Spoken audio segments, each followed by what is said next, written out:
Well, usually water is a firefighter's best friend, but in Contra Costa County, our record rainfall is actually creating a new problem. It's a preparation problem. Here's NBC's Pete Suratos.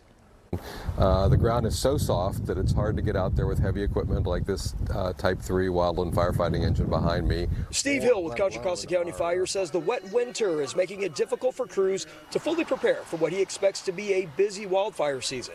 He shared this example with me, a fire dozer struggling to do some trail maintenance due to the soggy conditions. He says it's also limiting the number of controlled burns, an important tool for preventing larger wildfires. That actually does two things for us.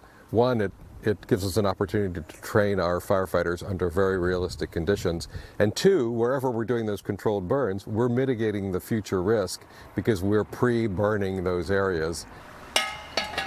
As a result, the training is now taking place at fire stations. At the district's Pinole location, crews are learning to manage the drip torch, which is used to help set controlled burns. And this is being replicated in all our 30-plus stations all across the county in preparation for that time we can get out there and do the actual training with the controlled burns. And while fire crews prepare on their end, Hill says folks should make sure they're wiping out weeds on their property to reduce fire hazards. The deadline to meet the minimum defensible space standards is June 4th. Pinole residents like Jerry Sutherland are already ahead of schedule.